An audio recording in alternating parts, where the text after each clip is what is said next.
Every day, the situation in Baghdad remains tense. Your world is affected by bold ideas. What we're doing here in this immigration battle is becoming a bilingual nation, and that is not good. Strong opinions. Goddamn America! And questionable judgments. We, the jury, find the defendant not guilty of the crime of murder. But in the sea of talk shows, news pundits, internet bloggers, talking heads, and political gurus, there is one true voice that is missing. The voice of the people. Now, the people are finally going to get their say, thanks to this man. With the help of pollster Frank Luntz. The pollster Frank Luntz is here. Frank Luntz, you are a master at words. Highly respected. He is the guru of politics. One of the most sought-after political analysts in the world. Internationally renowned. Frank Luntz, the Nostradamus of pollsters. Frank Luntz is the world's expert at finding out what people think. Everyone grab your dials, please. While the audience watches the president's performance, its reaction is being measured sentence by sentence, translated electronically to a television screen. It's almost like an EKG. It gets inside your heart and inside your head. So we know how they're reacting to every word, to every phrase, even facial expressions. He's provocative. How many of you think that Democrats have more sex than Republicans? Applaud. Controversial. What we found was that people actually like the ads better this year than they did last year. And those companies' chief marketing officers, their jobs may be on the line. Okay. Funny. Obama was campaigning door to door, trying to find those last undecided voters. Hillary Clinton was going door to door, trying to find Bill. And he always gets to the truth, because Frank is Frank. 30-second ad is very powerful in American politics, but it doesn't determine who wins and who loses. It's interesting, some of you heard this before. Barack Obama spent the last 72 hours campaigning door to door, knocking on 500 doors, trying to find the last undecided voters. Hillary Clinton was knocking on those same 500 doors trying to find Bill Clinton. So, but what about the process? Both of you participated in politics. Both of you come from a world that creates an alternative universe. Is this the right way? You know, we're all supposed to pretend democracy works. Well, what percentage of people vote in this country? Yeah, it was 59% in the last 59%, 41%. My dentist is one of the nicest men. He won't be bothered to vote. This is the best dentist in Santa Barbara. I didn't know the British had dentists. So ridiculous. What? What did you say? I didn't know the British had dentists.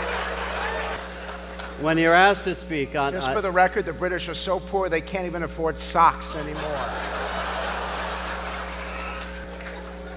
He's British, he'll go under there. What did you say? Who are the Florida people here? Okay, I would not admit that if I were. Are you proud of being from Florida? You know, I've been kind of... You can't even count. Yes.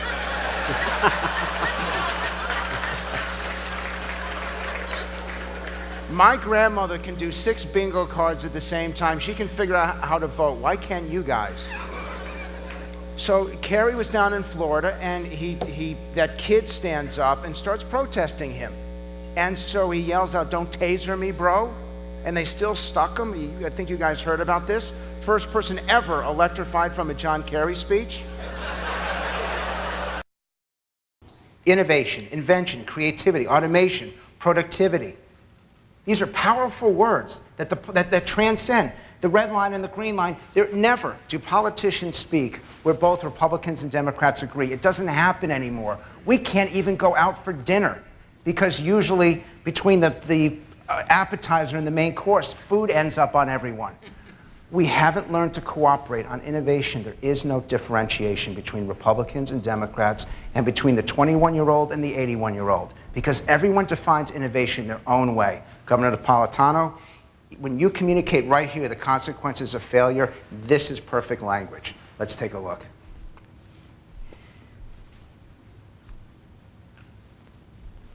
Part of innovation is recognizing that there will be failures. There will be research projects into new pharmas, and that new drug doesn't work. The tests don't play out.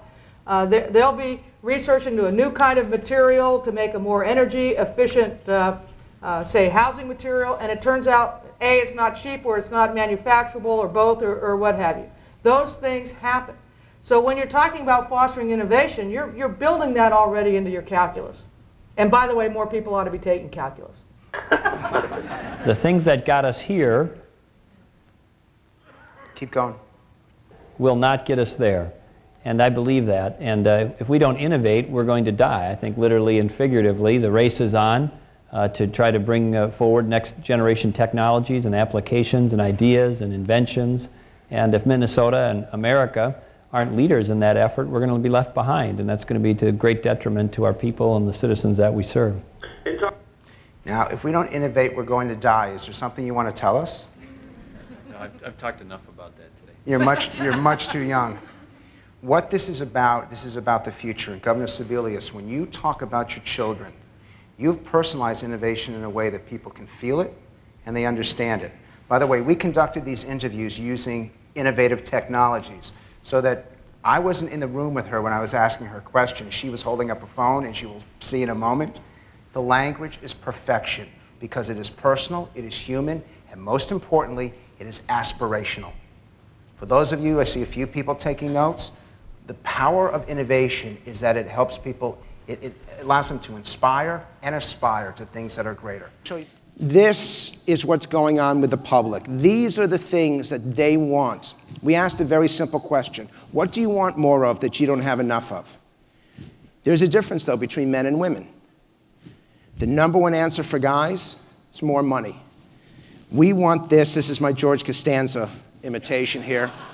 We want this to be as thick as it possibly can be. The number one answer for women, what is it? More time, exactly.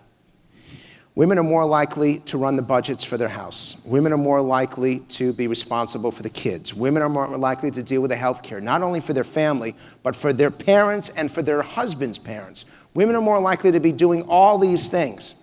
And what they're looking for? This is my favorite. I want a show of hands of everyone in this room. How many of you believe that you have a career? That you are in a career right now? Raise your hands. Okay, now put them down. How many of you believe you have a job? Raise your hands. All the people with hands up that say they have a job are leaving. It is the number one indicator. If someone says to you, yeah, yes, my job is to out as many people as I can in 40 minutes. A career is something that you look forward to going to. It's something that you can't wait to do. It's something that you do nights and weekends. A job is something that you do from 9 to 5. And so we are much more focused on careers, and yet we think politicians should create jobs because politicians can't create careers. That's our job to do.